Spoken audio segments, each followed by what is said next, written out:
ఉత్తర తెలంగాణలో జోరు వానలకు ప్రాజెక్టుల్లో జలకళ సంతరించుకుంటుంది. ఎగువ ప్రాంతాల నుంచి వరద ప్రవాహంతో జలాశయాల్లోకి నీరు వచ్చి చేరుతోంది.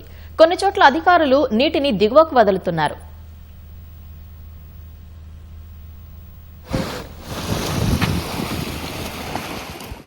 రాష్ట్రంలో 2 రోజులుగా కురుస్తున్న వర్షాలకు గోదావరి, కృష్ణా ప్రాజెక్టులు జలకళ సంతరించుకుంటున్నాయి.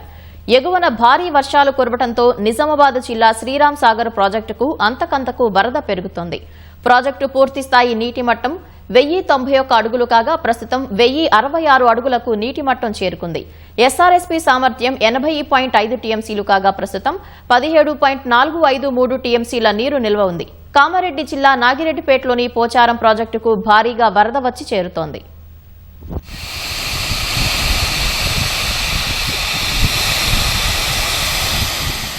నిర్మల్ జిల్లా కడెం ప్రాజెక్టుకు వరద పోటెత్తింది. జలాశయం నీటి మట్టం 700 అడుగులు కాగా ప్రస్తుతం 694 అడుగులకు చేరింది. 89,000 క్యూసెక్కుల వరద వచ్చి చేరుతున్నట్లు అధికారులు తెలిపారు. 16 గేట్ల ద్వారా 169,000 క్యూసెక్కుల నీరు దిగువకు విడుదల చేస్తున్నారు. నిజాం సాగర్ ప్రాజెక్టులోకి వరద నీరు వచ్చి చేరుతోంది.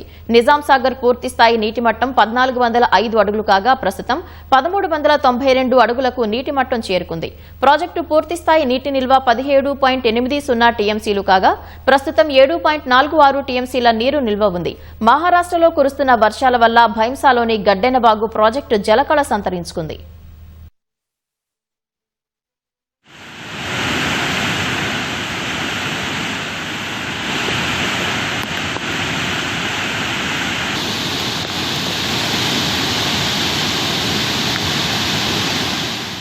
పెద్దపల్లి జిల్లా నందిమేడారం వద్ద ఉన్న కాళేశ్వరం ప్రాజెక్టు లింక్ 2లోని పంప్ హౌస్ లో 4 బాహుబలి పంపులను అధికారులు ప్రారంభించారు.